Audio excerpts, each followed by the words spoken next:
Good evening everyone. देखो, आपकी भूगोल की जो प्रैक्टिकल फाइल के जो सेकंड पीडीएफ है वो जो है उसके क्वेश्चन जो है न्यूमेरिकल्स वो हम डिस्कस करने वाले हैं। देखो, पहला जो क्वेश्चन था जिसमें हमें कक्षा अंतराल दे रखी थी। कक्षा अंतराल देने के बाद में हमें आवर्ती दे रखी थी। आवर्तियों का सम जो है हमारा 50 था।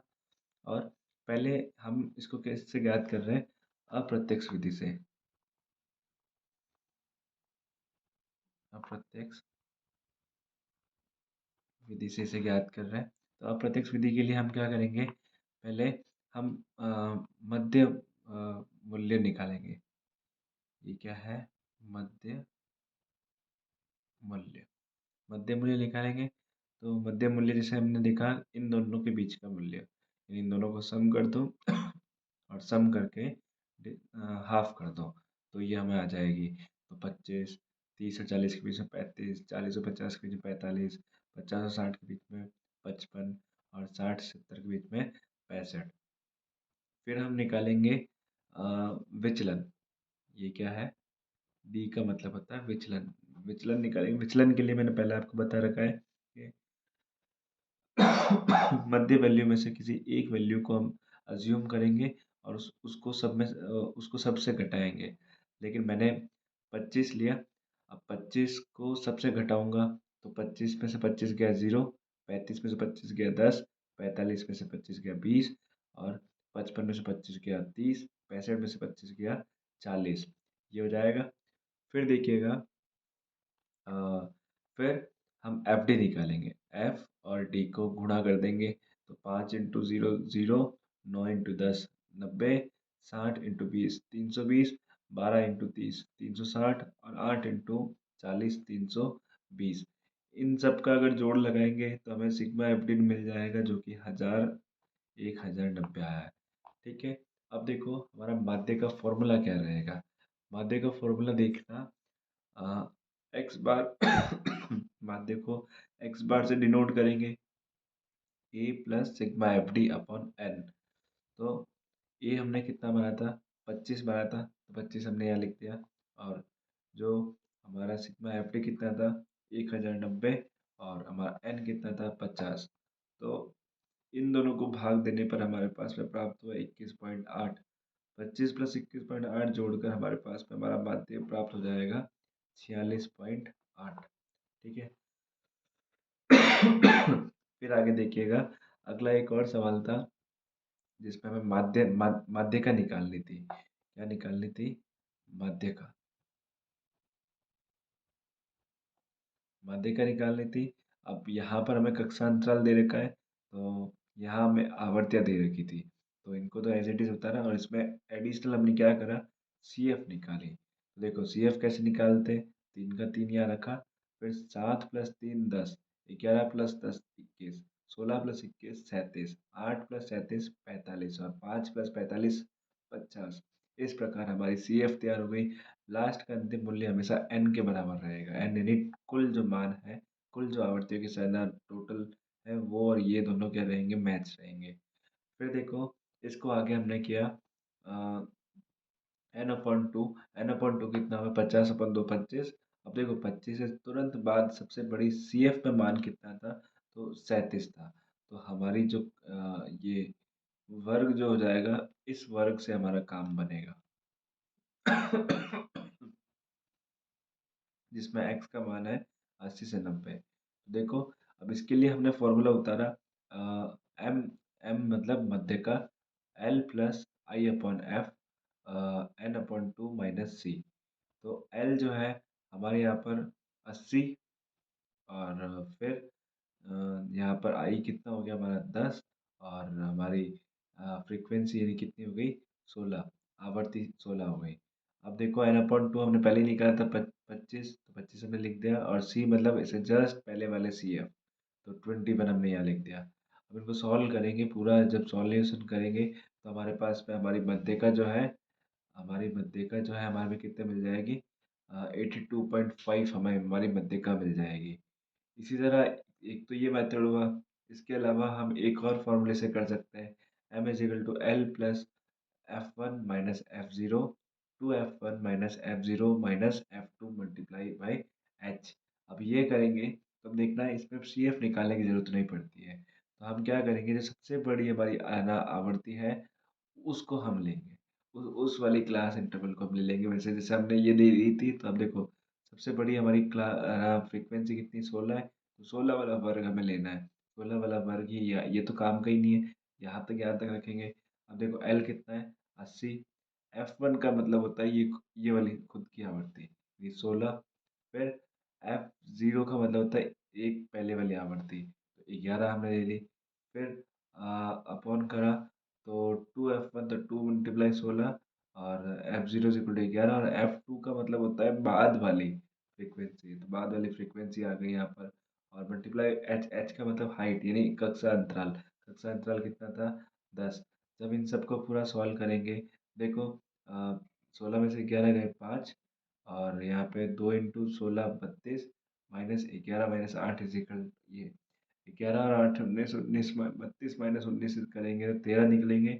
और फिर 5 इंटू 10 50, और 50 डिवाइडेड बाई 13 इजिकल टू हमारे पास में आएगा 3.84।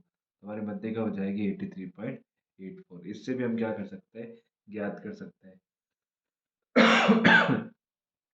अब देखना हम आगे की वैल्यू पर, देखो अगला सवाल देखते हैं। आपको यहाँ पर प्रदेश दे रखे थे और इनके निर्यात प्रतिशत दे रखे थे। पिछले सवाल में, जब पिछले पीडीएफ में देखा था, हमें प्रतिशत नहीं दे रखे थे तो हमने प्रतिशत में डाला था। इस बार हमें सीधा सीधा प्रतिशत दे रखा है तो हमें प्रतिशत बनाने की ज़रूरत नहीं है। ठीक है, तो हम सभी जानते हैं कि भाई 100% में एक वृत्त में कितने डिग्री होते हैं, 360 डिग्री होते हैं। तो फिर 1% में कितना होगा, 360 divided by 100 is equal to कितना हो गया, 3.6। तो 3.6, तो यानी जितनी प्रतिशत है उन सबको 3.6 में 6 से अगर हम गुणा करेंगे तो हमारे पास डिग्री निकल जाएगी। क्या निकल जाएगी, डिग्री निकल जाएगी। जैसे 20.2 को 3.6 से किया तो 72.72 डिग्री हमारे पास में आ गई। जब ये सारी डिग्रियाँ प्राप्त हो जाएगी, इन सारी डिग्रियों का जो टोटल होगा वो 360 होगा। कितना होगा 360 होगा। अब देखो, फिर मैंने एक व्रत बनाया। एक व्रत बनाकर मैंने त्रिज्या ले ली, जैसे ये त्रिज्या ली थी। अब इसको बराबर चंदे से नापने के बाद में 72.72 यानी अप्रोक्सीमेट 72 डिग्री के आसपास मैंने यहाँ पे लिया, और ये जो है मैंने ये लाइन बना दी। फिर अगली बार हम जो है अगली डिग्री के लिए, है ना, जो लाइन बनाई उसी को हम क्या लेंगे, उसी को हम क्या लेंगे, हमारी त्रिज्या। और फिर यहाँ से हम स्टार्ट करेंगे, कितना जाना है हमें, 23.4। तो हमने अब अमूमन मैंने तो ऐसे ही बनाया, आप नाप के बनाइएगा। तो 23.4 जो है यहाँ पर बन गया, यहाँ पर बन गया। अब देखना आगे, फिर अगली त्रिज्या हमारी ये हो गई। अब यहाँ से हमें कितना निकालना है, 53.28। 53.28 निकालने के लिए यहाँ से चंदे से नापेंगे, 53.28 जहाँ होते होंगे 53.28 वहाँ कर लेंगे। फिर 53.28 से फिर अगला हमारा कौन सा डिग्री, 202। तो यहाँ से 202 नापेंगे तो लगभग हमारा इस यहाँ तक जो है ये आएगा। फिर अगली त्रिज्या हमारी बन जाएगी ये वाली, और यहाँ से फिर मतलब कि जो बचेगा, जो 8 डिग्री ही बचेगा, तो ये 8 डिग्री के आसपास हमारा ये आ गया। ठीक है, तो इस तरह से देखो हमारा पेपर पीडीएफ जो 2 है वो भी हमने सॉल्व करी। अब आगे चलते देखना पीडीएफ जो 3 है उसको सॉल्व करते हैं। देखो, उसमें एक सवाल दे रखा था, जल की गहराई और कुओं की संख्या। तो जल की गहराई तो हमने ले ली क्लास इंटरवल की तरह यानी कक्षा अंतराल की तरह, और कुओं की संख्या हमने ले ली आवर्तियों की तरह। ठीक है, तो आवर्तियों का कुल कितना हो गया 45। और अब हम निकालेंगे मध्यमान।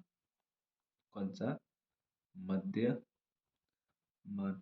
मध्यमान, ये भी कौन सी प्रणाली से, ये भी कौन सा तरीका है, अप्रत्यक्ष तरीका। कौन सा तरीका है, अप्रत्यक्ष विधि है, अप्रत्यक्ष विधि है। अब देखना, मध्यमान निकाला, मध्यमान इन दोनों को मतलब कि जोड़ के उसका आधा कर दीजिए। तो 10 20 30 40 और 50 इन सबके मध्यमान हमारे सामने यहाँ पर आ गए। अब ये डी, डी का मतलब होता है विचलन। डी का मतलब क्या होता है, विचलन। अब विचलन जो है हमने कैसे प्राप्त किया, इनमें से मध्यमान में से कोई भी एक वैल्यू को हमने क्या कर दी, है ना, मान लिया, एज्यूम कर लिया, ये इज इक्वल टू 10। अब इस 10 को सब में से घटाना है, सबसे सबसे घटाना है। 10 में से 10 गए 0, 20 में से 10 गए 10, 30 में से 10 गए 20, 40 में से 10 गए 10, 30 एंड 50 में से 10 गए 40। और फिर हम निकालेंगे एफ डी। एफ डी कैसे निकालते हैं? एफ और डी को क्या कर देंगे? गुणा कर देंगे। 0, 9 और 10 90, 50 इंटू 20 300, 10 इंटू 30 300 और 6 इंटू 40 240। इन सब की अगर जोड़ लगाएंगे तो हमें मिल जाएगा सिग्मा एफ डी, और जो कि कितना है? 930। फिर माध्य के लिए हम क्या करेंगे? ये हमारी माध्य को इस तरह से डिनोट करेंगे, A plus sigma F T upon N. A plus sigma F T upon N. अब देखना, जब हम इनको करेंगे तो 45 को 930 को 45 से डिवाइड करेंगे तो हमारे पास में उत्तर आएंगे 20.66, और प्लस जोड़ देंगे 10 तो फिर हमारे पास माध्य हमारा आ जाएगा 30.66। ठीक है। अब देखो अगला था हमारा माध्यिका वाला सवाल। अगला हमारा कौन सा था? माध्यिका वाला सवाल। अब देखो माध्यिका में हमारे पास भी दे रखी थी कक्षा अंतराल, और हमारे यहाँ पे है ना आवर्ती दे रखी थी। तो हमने यहाँ पे सी एफ निकाली। सी एफ निकालने के लिए हमें पता ही है कि 5 को 5, फिर 9 और 5 14, 16 और 14 30, 12 और 30 42, 8 और 42 50। इस तरह से पूरा हमने क्या कर दिया जोड़ते हुए। एन बरा और ये लास्ट वाली जो अंतिम सी एफ आएगी वो हमारा एन के बराबर होगी, क्योंकि हम जोड़ते जोड़ते आ रहे हैं। चेक कर सकते हैं हम। फिर N upon two is equal to 50 upon 2 यानी 25। अब 25 के तुरंत बाद वाली सी एफ का मान क्या है? 30 है ना? यानी 25 से बड़ी वैल्यू, सबसे बड़ी वैल्यू कौन सी है यहाँ पर? 25 से जस्ट बड़ी वैल्यू 30 है। तो 30 वाला हमारा जो ये है ना कक्षा अंतराल, हमारे का ये जो पूरी वर्ग है ये हमारे काम का है। अब देखो, अब हम क्या करेंगे? फॉर्मूले के अंदर ढाल रहे हैं यहाँ पर m is equal to L plus i upon f N by two minus c. L क्या है? लोअर लिमिट, हमारी लोअर लिमिट कितनी है? 40। और आई कितना है? आई हमारा हो गया क्या? इंटरवल। ये इंटरवल कितना है यानी कक्षा अंतराल कितना है? 10 का अंतराल है। हमारी आवर्ती कितनी है? 16 है। और देखो एन बाई टू हमने निकाला था अभी 25। 25 माइनस ये इसे जस्ट पहले वाली सी एफ कौन सी थी? 14। तो हमने यहाँ पर डाल दी कौन सी वाली? 14। अब जब इनको सॉल्यूशन करेंगे तो हमारे पास में हमारी सी एफ कौन सी निकल जाएगी? ये टोटली हमारी मध्य का निकल जाएगी 40 प्लस 6.87 इज इक्वल टू कितना हो जाएगा? 46.87 हमारी क्या निकल जाएगी? मध्य का निकल जाएगी। अब देखो, अभी तक दो पीडीएफ में हमें क्या पूछा था? पाई चार्ट पूछा था, यानी आरेख पूछा था। अभी हमें मतलब कि सरल हम्म, दंड आरेख पूछा है। तो सरल दंड आरेख कैसे बनाते हैं? विषय ये हमारे हैं, प्राप्तांक ये हमारे हैं। अब देखो, हमने यहाँ पे है ना एक्स एक्सिस पर तो यानी एक्स अक्ष पे तो हमने विषय को ले लिया, और वाई अक्ष पर हमने प्राप्तांक को ले लिया। हमने अपने अनुसार है ना पैमाना तय किया 10 20 30 40 50 60। आप लिख सकते हैं 1 सेंटीमीटर इज इक्वल टू 10, और इस तरह से। और फिर देखना, हमने जियोग्राफी का ब्लॉक लिया, और सामान्य रूप से केवल ये क्या बनाने हैं? दंड बनाने हैं। हमें क्या बनाने हैं? दंड बनाने हैं। जैसे ये ज्योग्राफी का 40 नंबर, इकोनॉमिक्स का 25, हिस्ट्री का 45, हिंदी का 30 और इंग्लिश का 35। इस तरह से सामान्य रूप से हमें क्या बनाना है? दंड आरेख बनाना है। ठीक है। धन्यवाद।